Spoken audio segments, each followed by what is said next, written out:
How do you move an army of millions across an ocean? How do you feed them, fuel their machines, and arm them in a foreign land? It is not just a question of courage or strategy.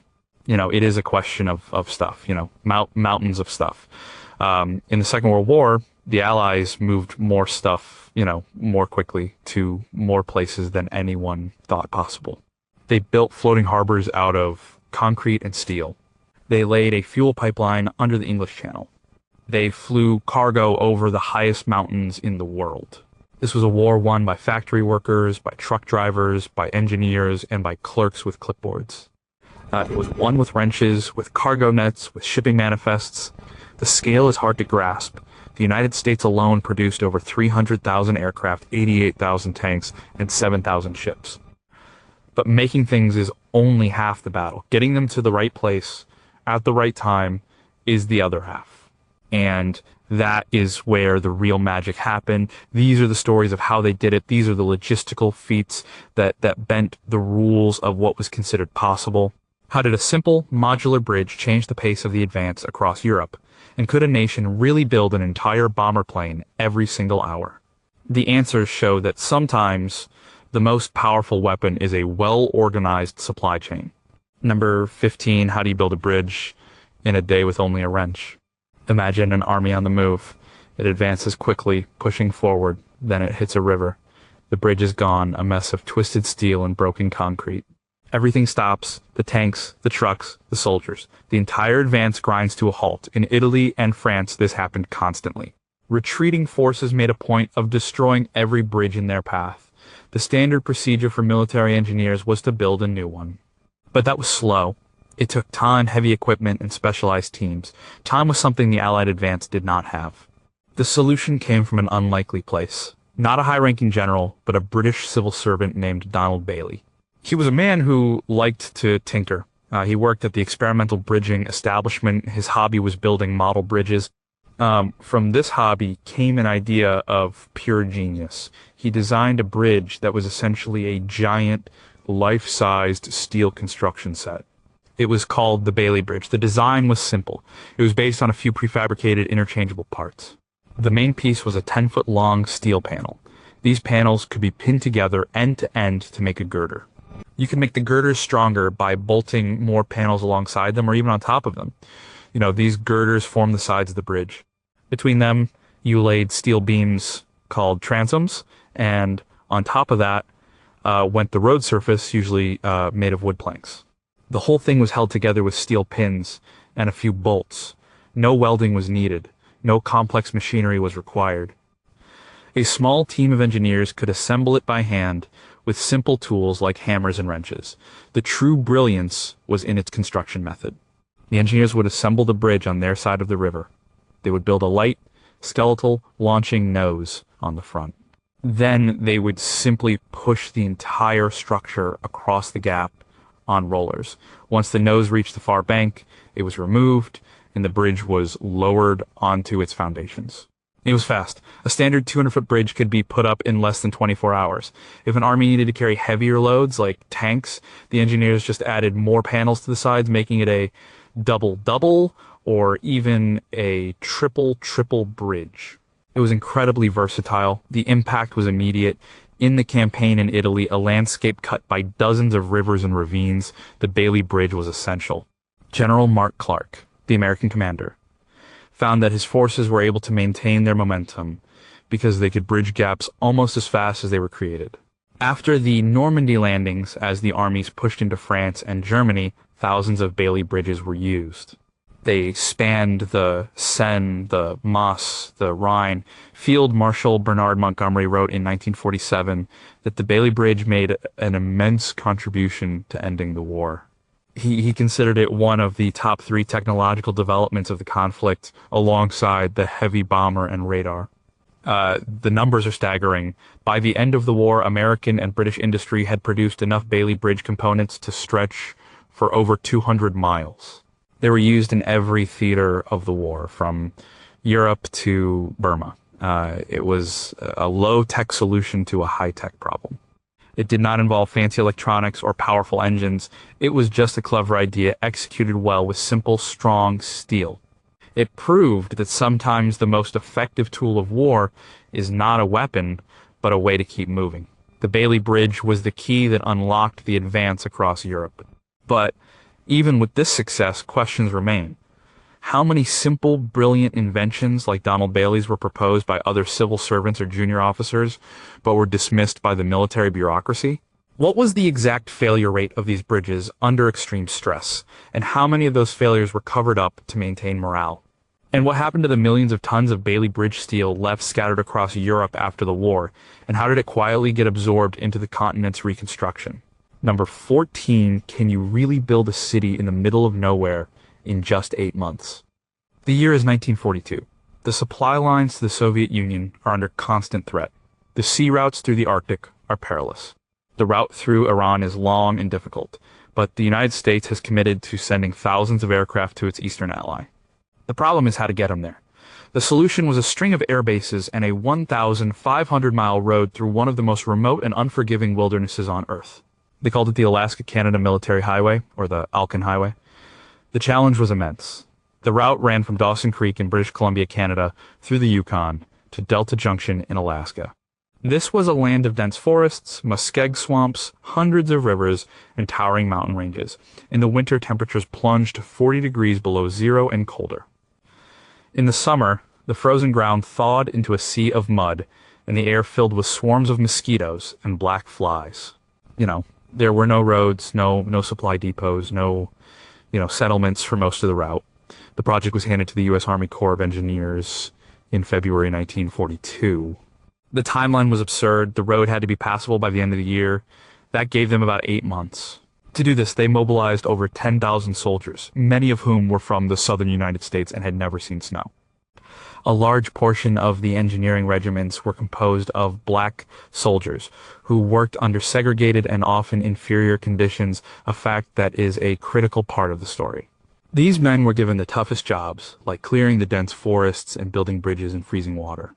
The construction was a brutal, relentless assault on the wilderness.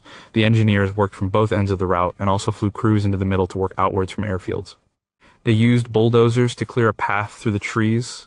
They laid down logs to create corduroy roads over the swampy muskeg. They built over 100 bridges, some temporary, some more permanent, to cross the rivers and streams. The lead bulldozer drivers were the pioneers. They would often work in teams, one clearing trees while another followed, smoothing the path. They lived in tent camps, isolated for weeks at a time, battling the cold, the mud, and the insects. The logistics of supplying these crews were a nightmare in themselves. Food, fuel, and equipment had to be trucked in over the newly built sections of road or flown in to remote airstrips. The story of the Alcan Highway is full of remarkable characters, like the Public Roads Administration civilian contractors who followed the Army engineers, improving the rough pioneer road into a more durable, all-weather highway. Men like Chief Engineer Thomas McDonald of the PRA brought civilian expertise to the military effort, creating a partnership that was crucial to the project's success. By November 1942, a convoy could, for the first time, drive the entire length of the highway. It was a rough, winding, and often treacherous road, but it was open. An impossible task had been completed in just over 8 months. The Alcan Highway allowed for the land transport of vital supplies to Alaska, which was seen as a potential front line. More importantly, it supported the Northwest Staging Route, a series of airfields used to fly planes to Alaska and then on to the Soviet Union. Over 8,000 aircraft were delivered to the Soviets via this route. The highway was a lifeline that made this vital air bridge possible. It was a feat of raw engineering and human endurance. It was a city of steel, gravel, and sweat, built through a continent of silence. But the full story is still not known. What was the true environmental impact of carving this road so quickly through a pristine wilderness, and what long-term effects are still being discovered today? How many unrecorded acts of sabotage or passive resistance occurred among the poorly treated, segregated construction crews? And what are the full stories of the First Nations people whose ancestral lands the road cut through, and how was their way of life permanently altered by this sudden invasion? Number 13, how do you feed an army spread across the globe? An army, as the old saying goes, marches on its stomach. In the Second World War, the American army was not just marching, it was fighting in the deserts of North Africa, the jungles of the Pacific, and the frozen forests of Europe. Feeding millions of soldiers in such diverse and hostile environments was a logistical problem of epic proportions. You could not just send sacks of potatoes and sides of beef. The food had to be non-perishable, easy to transport, and provide enough calories for a soldier in combat. The answer was a revolution in food technology and mass production, symbolized by one thing, the ration tin. The effort was spearheaded by the Quartermaster Corps, the branch of the Army responsible for supplies. They worked with food scientists and major corporations to develop and produce rations on an unprecedented scale. One of the key figures was Ancel Keys, a University of Minnesota physiologist. In 1941, he was tasked with developing a compact, non-perishable ration for soldiers in short-term emergency situations. He went to a local Minneapolis supermarket, bought hard biscuits, summer sausage, and chocolate bars, and tested them on himself. This simple experiment led to the creation of the K ration, one of the most famous and widespread rations of the war. The K ration came in 3 small wax cardboard boxes, one for breakfast, one for dinner, and one for supper. Each box contained about 1,000 calories. A typical dinner unit might contain a small can of processed meat like ham and eggs or pork loaf, some biscuits, a fruit bar, or a packet of dextrose tablets, chewing gum, and 4 cigarettes. It was designed to be a complete, self-contained meal that a soldier could carry in his pocket. It was not loved for its taste, but it kept men alive. Alongside the K ration, there was the C ration. This was a canned wet ration intended for situations where a field kitchen was not available. It consisted of a M unit meat and a B unit bread and dessert. The M units were things like meat and vegetable stew or meat and spaghetti in tomato sauce. The B units contained biscuits, sugar, and instant coffee. The C ration was heavier than the K ration, but provided a more substantial meal. The scale of production was incredible. Companies like Hershey, Wrigley, and Heinz retooled their factories to produce ration components. The Hershey company developed the Ration D bar, a high-energy chocolate bar designed not to melt in tropical heat. The recipe was intentionally made to taste just okay, so soldiers would eat it for energy, but not as a casual snack. By 1945, American industry was producing millions of rations every day. The logistics of getting these rations to the front lines were just as complex. They were shipped across oceans, trucked to supply depots, and then carried to the front by jeep, mule, or on the backs of soldiers. This massive effort in food logistics ensured that Allied soldiers were, on the whole, the best fed in the world. While their opponents were often dealing with severe food shortages, the consistent supply of calories gave Allied troops a physical advantage. It was a war of nutrition as much as a war of ammunition. The humble can of meat and beans was a weapon. It fueled the soldiers who fought on every front, a constant, reliable source of energy in a world of chaos. Yet, there are parts of this story that are rarely discussed. What were the long-term health consequences for a generation of men who subsisted for years on a diet of highly processed canned foods? How much ration production was lost to the black market, and how did these stolen supplies fuel underground economies in occupied territories? And what secret experimental rations were developed but deemed too strange or unpalatable for mass production, now sitting forgotten in military archives? Number 12. How do you heal a soldier when the cure is 1,000,000 times weaker than water? In previous wars, the greatest danger to a soldier was not always the enemy's weapon. It was the infection that came after.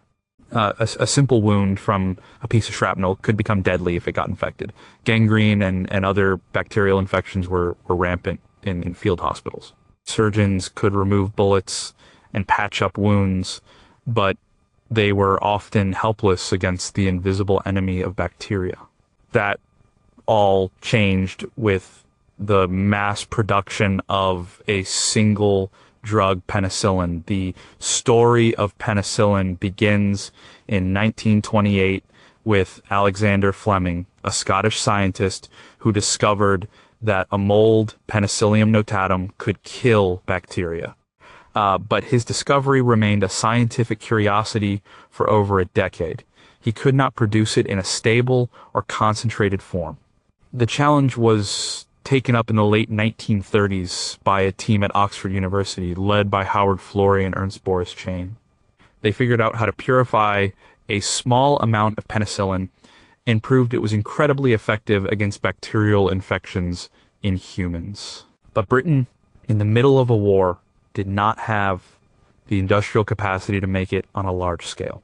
The process was incredibly difficult. The mold produced the drug in such tiny quantities that treating one person required hundreds of liters of mold culture. In 1941, Florey and his colleague Norman Heatley traveled to the United States. They went to the Department of Agriculture's Northern Regional Research Laboratory in Peoria, Illinois. This was the turning point. The scientists in Peoria, including Andrew J. Moyer, made several breakthroughs. They found a better strain of the penicillium mold discovered on a cantaloupe in a Peoria market. They also developed a new culture medium using corn, steep liquor, and lactose, which increased the yield of penicillin tenfold. This was the secret to industrial scale production. With this new process, the U.S. War Production Board launched a massive effort to produce penicillin. They enlisted over 20 major pharmaceutical companies, including Pfizer, Merck, and Squibb. It was a huge gamble. Companies had to build entirely new factories for a process that was still being perfected. Pfizer, for example, pioneered a deep tank fermentation method that allowed them to grow the mold in huge vats, a much more efficient process than the shallow trays used before. The results were astonishing. In early 1943, there was only enough penicillin available to treat a few hundred patients. By the time of the Normandy landings in June 1944, there was enough to treat every single Allied soldier who needed it. The supply was so plentiful that each soldier's first aid kit contained a packet of sulfa powder, an earlier antibacterial agent, for immediate application, and medics were equipped with injectable penicillin. This meant that treatment for infection could begin right on the battlefield. The impact on survival rates was profound. The death rate from bacterial pneumonia among soldiers fell from 18% in the First World War to less than 1%. Complex fractures, which previously often led to amputation due to infection, could now be treated successfully. Penicillin saved hundreds of thousands of lives. It changed the very nature of military medicine. It was a logistical feat, not of moving tanks or bullets, but of cultivating a microscopic mold and extracting its life-saving secret on a scale never before imagined. It was a victory of biology and chemistry harnessed by industrial might. But what do we still not know? How many early production batches of penicillin were unstable or contaminated? And what were the effects on the soldiers who received them? Were there rival non-mold-based antibiotic research programs that were secretly shut down by the government to focus all resources on the penicillin project? And how many battlefield medics developed their own unauthorized, innovative ways of using the new wonder drug, with their successes and failures never being officially recorded? Number 11. What if you could make a bomber every hour? In the early stages of the war, the call went out for air power. The Allied strategy depended on the ability to build long-range heavy bombers and to build them in numbers that would overwhelm the enemy. President Franklin D. Roosevelt set a seemingly impossible goal in 1940, the production of 50,000 airplanes a year. At the time, the entire American aircraft industry was producing only a few thousand. To meet this demand, a new kind of factory was needed, one that applied the principles of automotive mass production to the complex art of building aircraft. The result was the Willow Run Bomber Plant in Michigan. Willow Run was the brainchild of Charles Sorensen, Henry Ford's production chief. The Ford Motor Company was tasked with building the B-24 Liberator bomber. Traditional aircraft manufacturing was a slow, craft-based process. Airplanes were built in fixed positions with teams of workers swarming over them to add parts. Sorensen looked at this and saw inefficiency. He famously said he wanted to make bombers come out of the plant like buns from a bakery. His vision was to build the B-24 on a moving assembly line, just like a Ford car. The scale of Willow Run was hard to comprehend. The main building was half a mile long and a quarter of a mile wide. It was the largest factory under one roof in the world at the time. Construction began in 1941 on what was once farmland. Inside, Sorensen laid out a massive L-shaped assembly line that was over a mile in length. The raw materials would come in at one end, and a finished B-24 bomber would roll out the other. To achieve this, the complex process of building a bomber, which had over 30,000 parts, was broken down into thousands of simple, repetitive tasks. The factory had its own airfield, a power plant, and housing for its workers. At its peak, Willow Run employed over 42,000 people, many of them women who had never worked in a factory before. These Rosie the Riveters were trained to do specific jobs on the assembly line, becoming experts in riveting a wing section or wiring a cockpit instrument panel. The plant operated 24 hours a day, 7 days a week. Initially, the project was plagued with problems. The complexity of the B-24 was far greater than a car, and applying automotive techniques was not straightforward. Early production was slow, and the plant was nicknamed "Will It Run" by critics. But by mid-1943, Sorensen and his team had worked out the kinks. The assembly line began to move as intended. Production soared. In 1944, the plant reached its peak. At that point, a brand new 4-engine B-24 Liberator was rolling off the assembly line at Willow Run on average every 63 minutes. It was an astonishing achievement. The plant produced a total of 8,685 bombers, more than any other single factory in America. Willow Run became a symbol of American industrial power. It showed that the nation's manufacturing genius could be turned to the task of war with devastating efficiency. The sheer number of bombers produced at Willow Run and other factories it allowed the Allies to sustain their air campaigns over Europe and the Pacific. The ability to replace lost aircraft so quickly was a massive strategic advantage. It was a logistical victory achieved not on the battlefield, but on the factory floor. It proved that a war could be won with slide rules, blueprints, and the relentless rhythm of the assembly line. However, many questions about this industrial miracle are unanswered. What was the true rate of industrial accidents and burnout among the workforce, which was pushed to its limits for years on end? How many design flaws or manufacturing defects were deliberately overlooked or covered up to avoid slowing down the assembly line's incredible pace?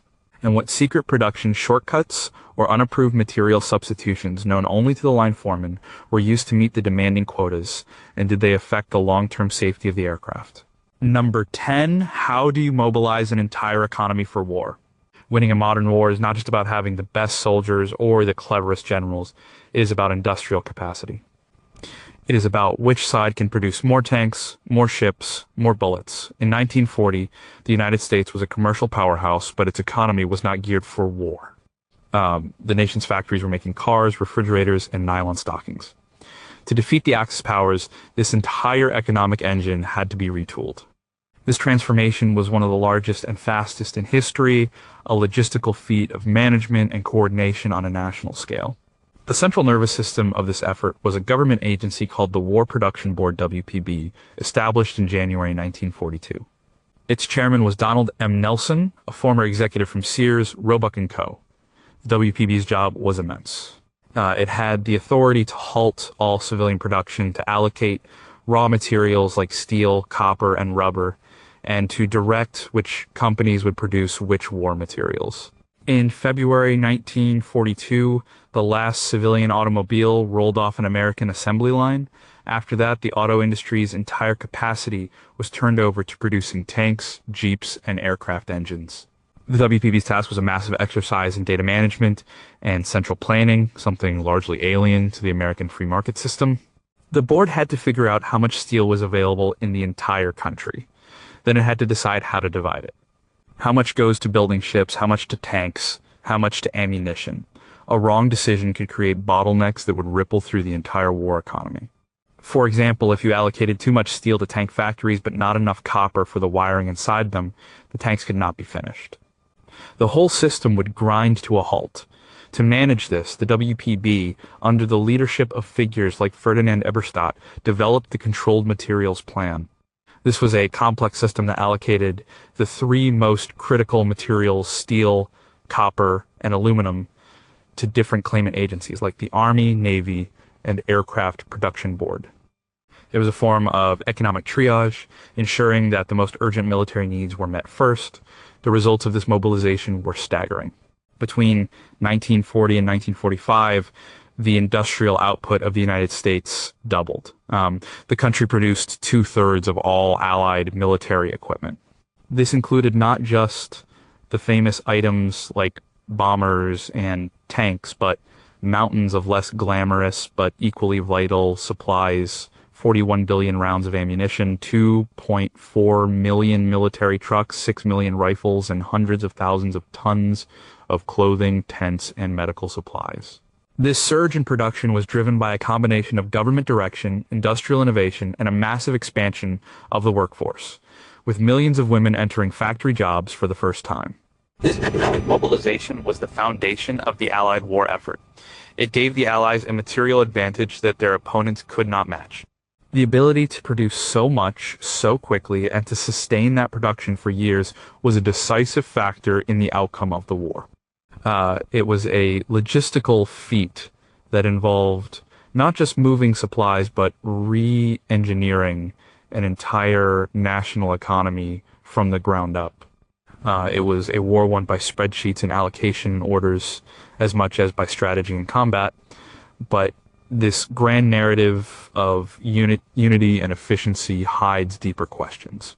How much of the WPB's decision-making was influenced by corporate lobbying and backroom deals, ensuring that politically connected companies received the most lucrative contracts? What was the true extent of the black market for controlled materials, and how did it siphon off resources from the official war effort?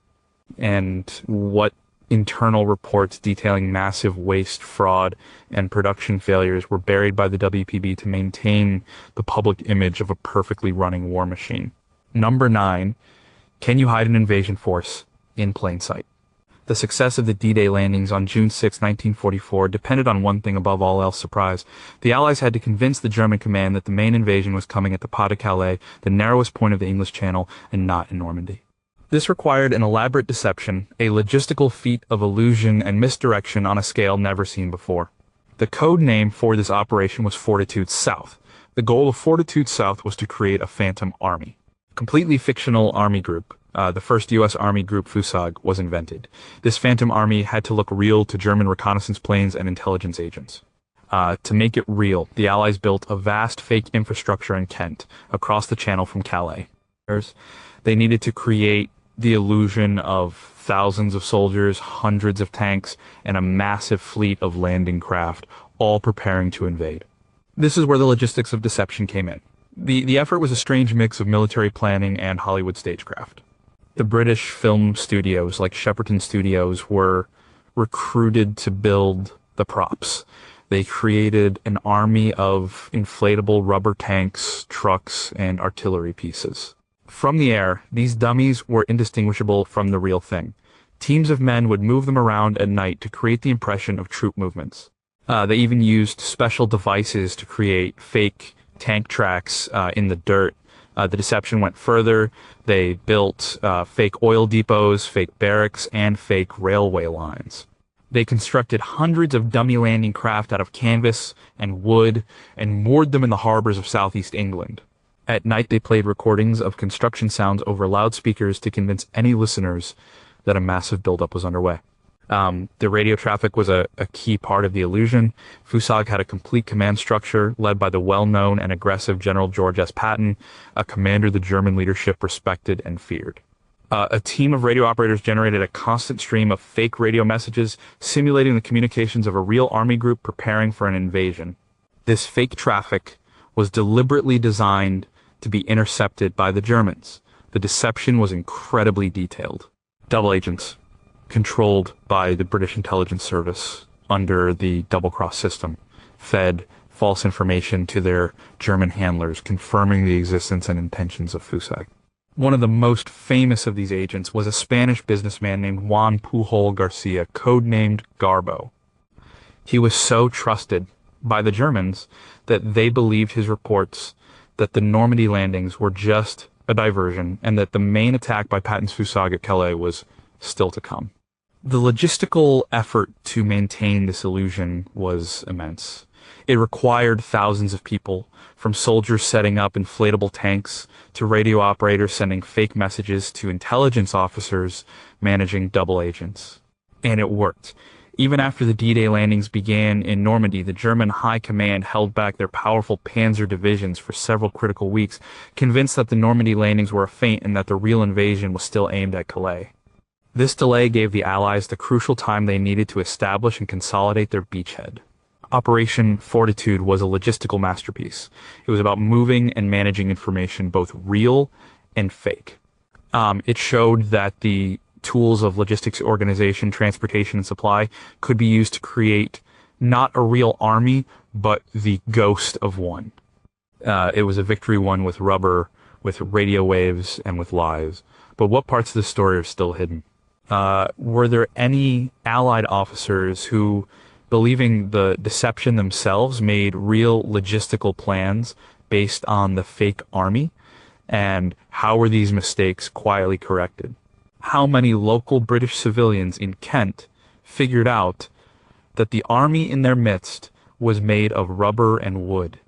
And what measures were taken to ensure their silence? And what was the true psychological cost for the radio operators who spent months living a fictional reality? And did any of them blur the line between the fake war and the real one? Number 8. How do you move an ocean of oil across a continent? Oil was the lifeblood of the Allied war machine. It fueled the tanks, the ships, and the airplanes. In the early 1940s, the vast majority of oil for the crucial east coast of the United States came from the oil fields of Texas. It was transported by sea in tanker ships that sailed through the Gulf of Mexico and up the Atlantic coast. In 1942, this vital supply line came under attack. German U-boats began sinking tankers off the coast with alarming regularity. This created a massive energy crisis. The East Coast was facing a severe shortage of oil and gasoline, which threatened both civilian life and the war industry. A new way to transport millions of barrels of oil was needed, and it was needed fast. The solution was one of the most ambitious and rapid construction projects of the war, the Big Inch and Little Big Inch pipelines. The idea was to build a giant pipeline system to carry crude oil and refined products directly from Texas to the refineries and ports of the Northeast, completely bypassing the dangerous sea lanes. The project was championed by the Secretary of the Interior, Harold L. Ikes, who had to fight political opposition and skepticism from the oil industry to get it approved. The scale of the project was breathtaking. The Big Inch was a 24-inch diameter pipeline designed to carry crude oil. It would run 1,254 miles from Longview, Texas to Phoenixville, Pennsylvania. The Little Big Inch was a slightly smaller 20-inch pipeline designed to carry refined products like gasoline and heating oil. It would run 1,475 miles from the Texas Gulf Coast to Linden, New Jersey. Together, they were the longest and largest pipelines ever built at that time. Construction began in August 1942. It was a race against time. The War Emergency Pipelines Company, a consortium of major oil companies, was formed to manage the project. They mobilized over 16,000 workers. The construction process was like a moving assembly line stretched across the American landscape. Teams of workers, each with a specialized task, moved along the route. First came the surveyors, then the crews who cleared the right-of-way. They were followed by massive ditching machines that dug a trench 4 feet deep.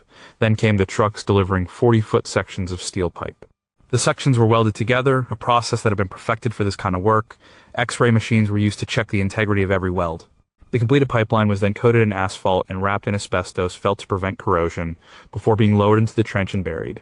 The logistics of building the pipelines were as challenging as the engineering. They had to transport hundreds of thousands of tons of steel pipe from the mills to the construction sites, which were often in remote rural areas. They had to build pumping stations every 50 miles or so along the route to keep the oil flowing. These were complex facilities with powerful electric motors and pumps. The project crossed 30 major rivers and over 200 smaller ones, requiring specialized underwater construction techniques. Despite all the challenges, the Big Inch was completed in a record 350 days, delivering its first oil to the East Coast in August 1943. The Little Big Inch followed a few months later. Together they had the capacity to move over 500,000 barrels of oil per day. They delivered over 350 million barrels of crude oil and 160 million barrels of refined products by the end of the war. They were a vital artery that solved the East Coast energy crisis and fueled the Allied war effort. They were a testament to what could be achieved when government and industry collaborated on a project of national importance. But there are still unanswered questions about this massive project. How many land disputes with farmers and property owners were settled using strong armed tactics or emergency government powers that were never fully documented? What was the real extent of worker casualties from construction accidents, and how many of these incidents were downplayed to maintain public support for the project? And what secret technical failures or major leaks occurred during the pipeline's early operations that were hastily repaired and kept out of official reports? Number 7, how do you run a trucking company the size of a nation? By August 1944, the Allied armies had broken out of the Normandy beachhead. They were advancing across France at a stunning speed. But this rapid advance created a huge logistical problem. The French railway system had been destroyed by Allied bombing to prevent the Germans from using it. The ports of Cherbourg and Arromanches were far behind the fast-moving front lines. The armies, particularly General Patton's Third Army, were outrunning their supply lines. They were running out of the two things they needed most: gasoline and ammunition. The entire Allied offensive was in danger of stalling. The solution was an emergency supply route known as the Red Ball Express. It was one of the largest and most intense trucking operations in history. The concept was simple: to create a massive, non-stop, one-way loop of roads dedicated exclusively to military supply trucks. The route ran from the Normandy beaches to the forward supply depots near the front, initially around Paris and later further east. For 82 days, from August 25th to November 16th, 1944, the Red Ball Express was the primary supply line for the Allied forces in Western Europe. The operation was run by the Army's Transportation Corps, under commanders like Major General Francis Ross. They requisitioned every truck they could find, creating a fleet of nearly 6,000 vehicles. The drivers were the heart of the operation. About 75% of the drivers in the Red Ball Express were African American soldiers. These men, often relegated to service and supply roles in the segregated army of the time, became the heroes of this logistical battle. They drove day and night in all weather conditions, often for 48 hours or more with little to no sleep. They faced exhaustion, vehicle breakdowns, and occasional enemy fire. The system was brutally efficient. The main routes were marked with red ball signs, hence the name. All civilian traffic was banned. The trucks were supposed to travel in convoys, maintaining a speed of 25 miles per hour and a distance of 60 yards between vehicles. On the main routes, one road was used for the trip to the front, and a parallel road was used for the return journey, creating a closed loop to prevent traffic jams. Along the route, there were ordnance and maintenance depots set up to quickly repair broken-down trucks. The drivers would often fix their own vehicles on the side of the road to keep the convoy moving. At its peak, the Red Ball Express was moving over 12,500 tons of supplies to the front every single day. The sheer volume of fuel, ammunition, food, and other materials they carried allowed the Allied armies to continue their rapid advance across France.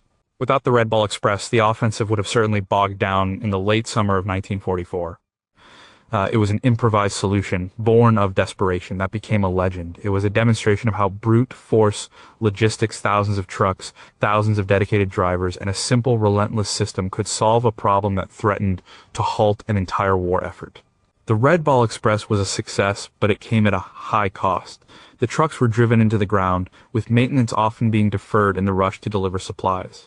The drivers were pushed beyond the limits of human endurance. Yet their story is a crucial part of the Allied victory. It highlights the often unseen and unglamorous work that underpins military success, but the official histories do not tell the whole story. What was the real rate of accidents and driver fatalities, and how many were caused by pure exhaustion rather than enemy action? How did the racial tensions of a segregated army play out on the roads of France, and what unrecorded conflicts and acts of solidarity occurred between black drivers and white officers? And how many drivers, facing impossible demands, resorted to unapproved methods like stripping parts from other trucks or creating their own unofficial supply caches just to keep their vehicles and their missions going? Number 6, can you lay a pipeline under the ocean? Fuel is the currency of modern warfare. In 1944, as the Allies prepared for the invasion of Normandy, they faced a monumental logistical challenge: how to supply the millions of gallons of fuel that would be needed each day to power the thousands of tanks, trucks, and aircraft of the invasion force. Transporting this fuel by sea in slow, vulnerable tanker ships would be a nightmare. The tankers would be prime targets for enemy aircraft and submarines. They would also clog up the beaches and temporary harbors, which were already going to be stretched to their limits, unloading troops and equipment. A new radical solution was needed.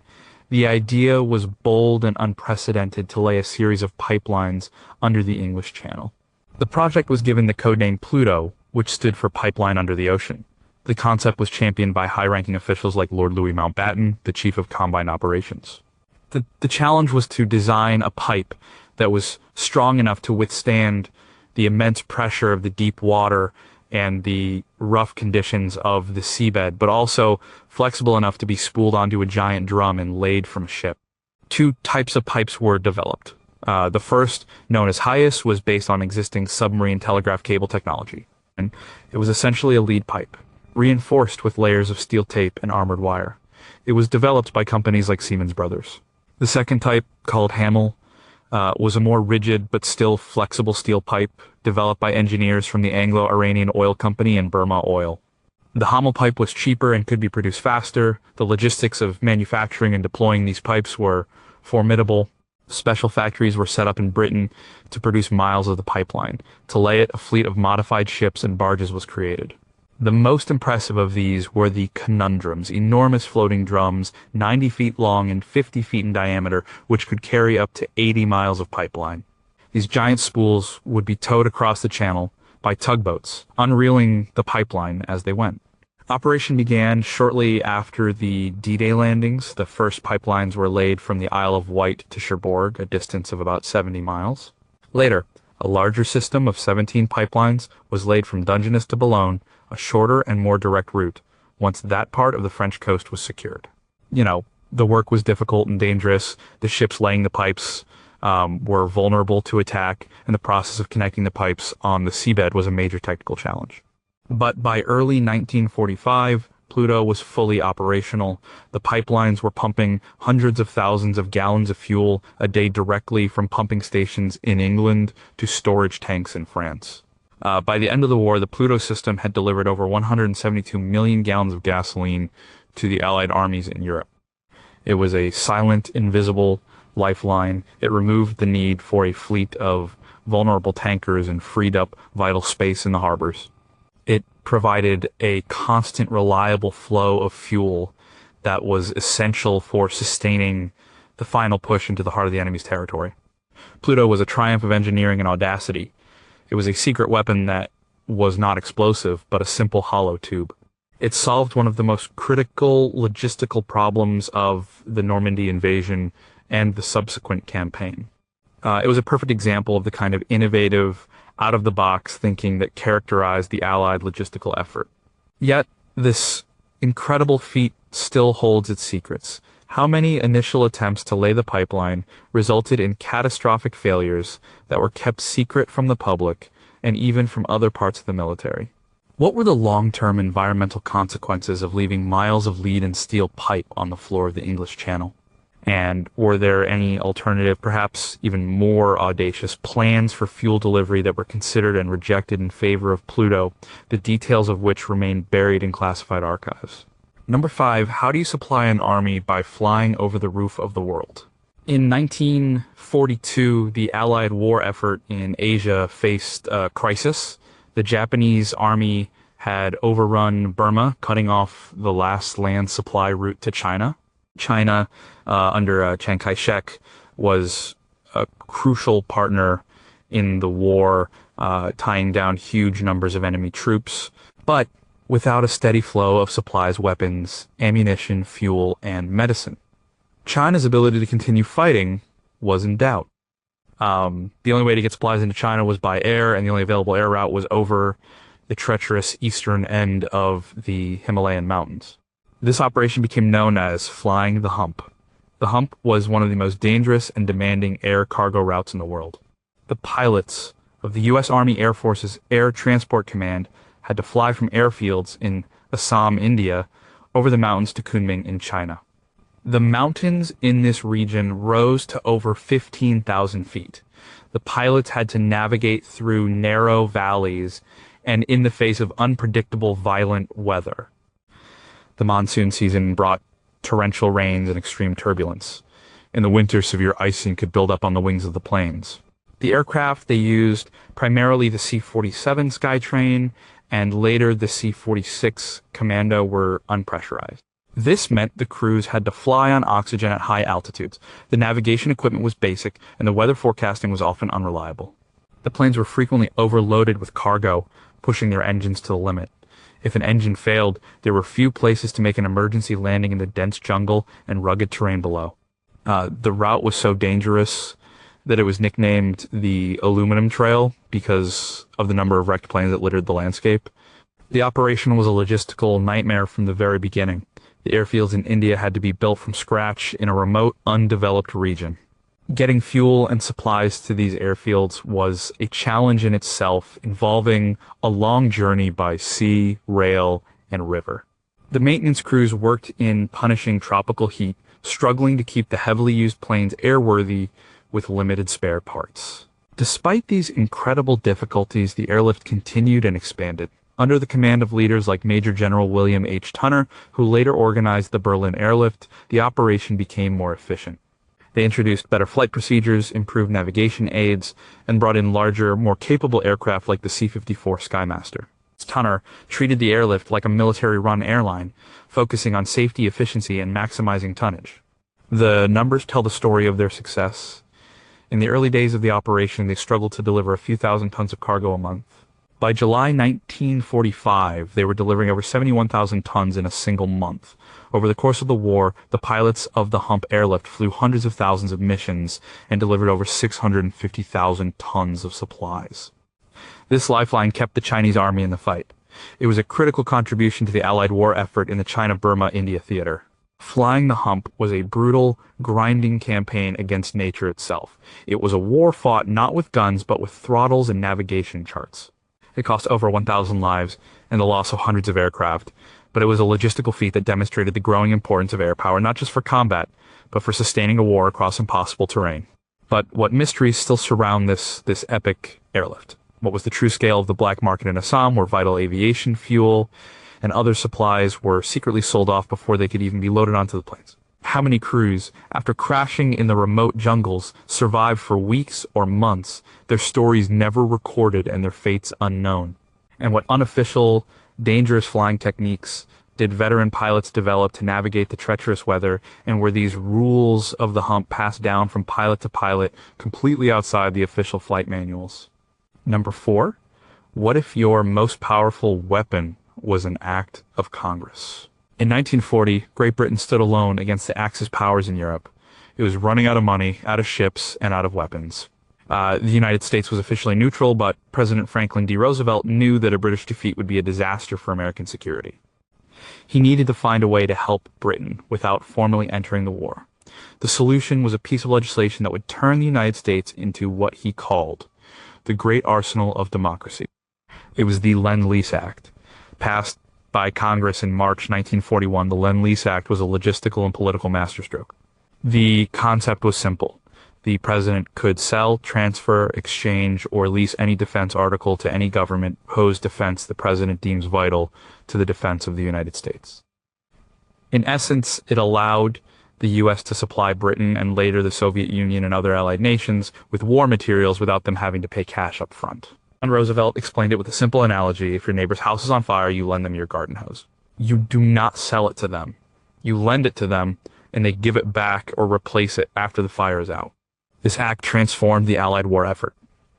It was logistics on a global scale, managed not by generals, but by diplomats and administrators like Harry Hopkins and Edward Stettinius. Jr. The U.S. began a massive program of shipping war materials across the Atlantic.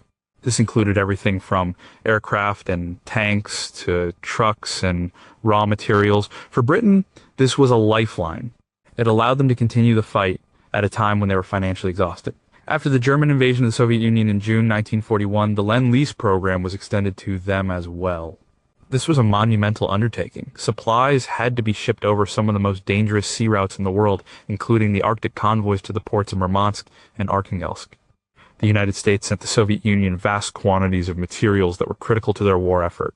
This included over 400,000 jeeps and trucks, which gave the Red Army a level of mobility it had never had before. It also included 14,000 aircraft, thousands of tanks, and millions of tons of food, fuel, and industrial raw materials. The Soviets' own massive industrial production was essential, but Lend-Lease provided the critical margin in many areas. The total value of the Lend-Lease aid was enormous. The United States supplied over $50 billion worth of materials to more than 30 countries. That is equivalent to nearly $700 billion in today's money. It was the largest foreign aid program in history up to that point. The logistics of managing this program were incredibly complex. It involved coordinating production in American factories, managing a global shipping network, and negotiating with allied governments about their needs and priorities. Lend-Lease was more than just a supply program. It was a strategic weapon. It allowed the Allies to pool their economic resources and outproduce their enemies on a colossal scale. It sustained the British and Soviet war efforts during their darkest hours and laid the material groundwork for the eventual victory. It was a demonstration that in a global war, the most powerful logistics tool could be a well-crafted piece of legislation. But even this well-documented program has its shadowy corners. How much Lend-Lease equipment was lost not to enemy action, but to corruption, theft, and mismanagement in the recipient countries?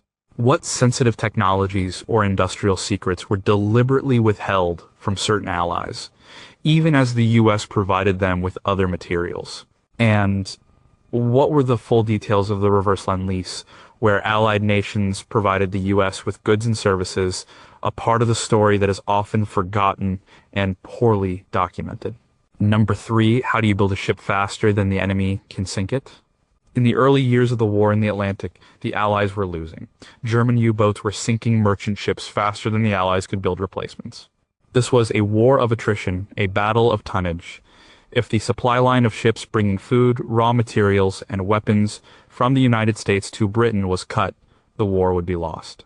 The challenge was not just to build more ships, but to build them at a speed that was previously unimaginable. The answer was the Liberty ship.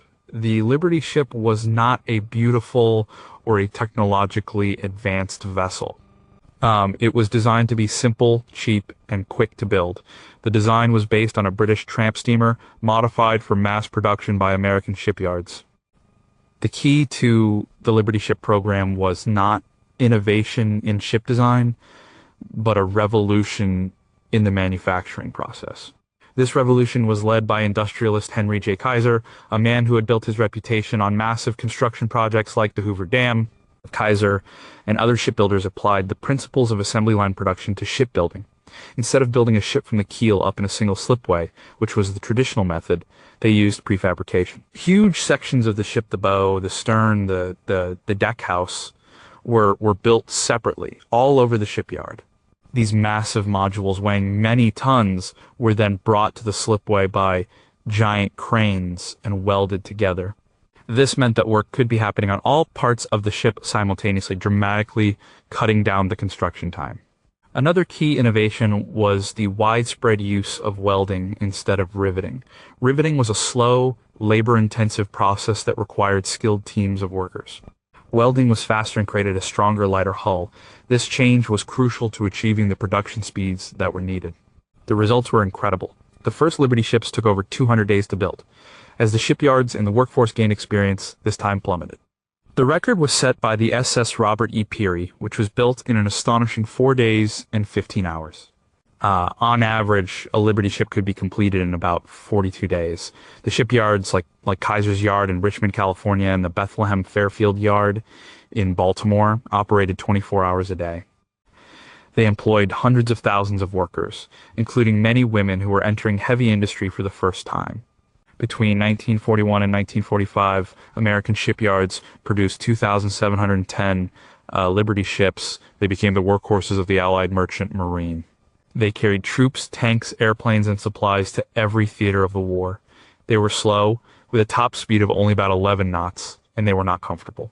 But they were available. The sheer number of them overwhelmed the U-boats. The Allies were finally building ships faster than the enemy could sink them. The Liberty Ship program was a logistical victory of mass production. It built the bridge of ships that connected the American arsenal to the battlefields of the world. But the speed of their construction came with a cost. A number of Liberty ships suffered from catastrophic structural failures, with their hulls cracking in cold, rough seas. What was the true number of ships lost not to enemy action but to these manufacturing defects, and how much of this information was suppressed to maintain morale? How many unapproved or experimental welding techniques were used by shipyard crews under pressure to meet deadlines, and did these shortcuts contribute to the later structural problems? And what are the hidden stories of the shipyard workers who suffered from long-term health problems due to exposure to welding fumes and asbestos, a human cost that was never fully tallied? Number 2, how do you unload an army without a harbor? The plan for the invasion of Normandy was the most complex military operation ever conceived, but it had one giant, seemingly unsolvable problem. To land millions of men and millions of tons of supplies, you need a major deep water port. The coast of Normandy had no such port. The closest ones, like Cherbourg and Le Havre, were heavily fortified and would be fiercely defended. The Germans knew that the Allies needed a port, and they were prepared to destroy it completely before letting it be captured. The Allied planners had to find a way to unload a modern mechanized army on open, sandy beaches. The solution was one of the most audacious and imaginative engineering feats of the entire war. They would bring their own harbors with them. The project was codenamed Mulberry. The idea was to build 2 massive artificial harbors and tow them across the English Channel.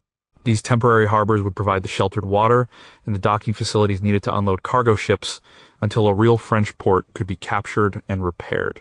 The design and construction of the Mulberries was a monumental undertaking involving the British War Office and thousands of civilian contractors.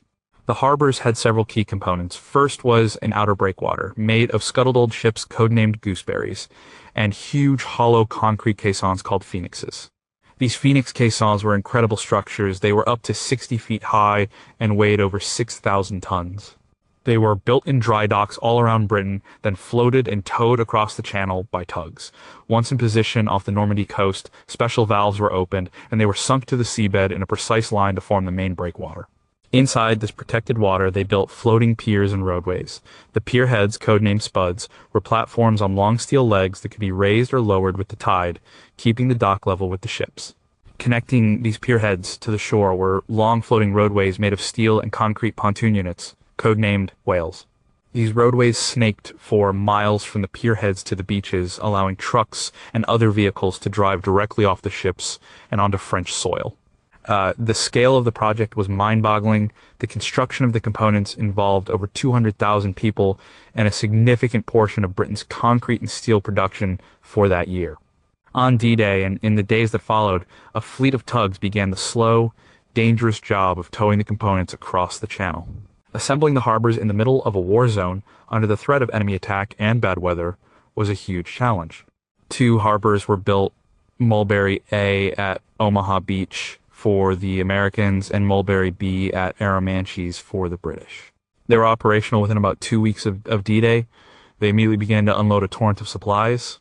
Then on June 19th, a massive storm, the worst in the English Channel in 40 years, struck the Normandy coast. And Mulberry A at Omaha Beach, which was more exposed, was completely destroyed, but Mulberry B, codenamed Port Winston, survived.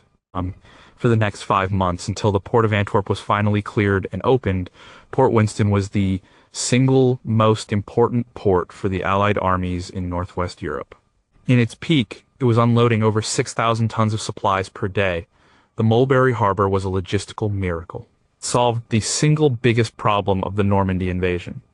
It was a testament to the ingenuity and sheer industrial power of the Allies. It was a floating prefabricated city of concrete and steel, a temporary solution that proved to be one of the keys to victory. But this incredible story is not without its mysteries. What were the full unredacted details of the damage to Mulberry A, and was its destruction caused solely by the storm, or did design flaws and construction shortcuts play a significant role? How many rival and perhaps simpler designs for artificial harbors were rejected in favor of the hugely complex Mulberry project, and why?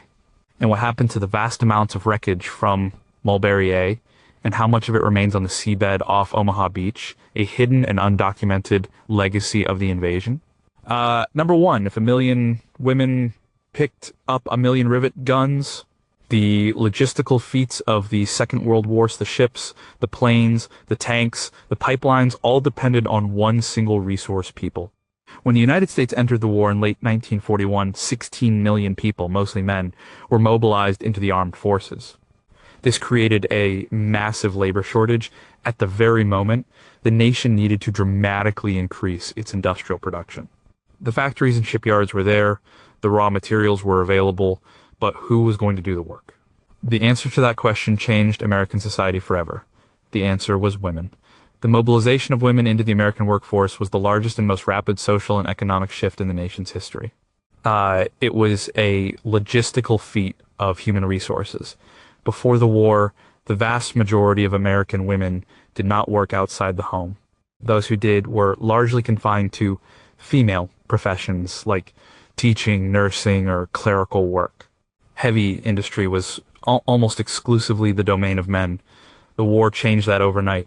The government, in partnership with industry, launched a massive propaganda campaign to persuade women to take up factory jobs.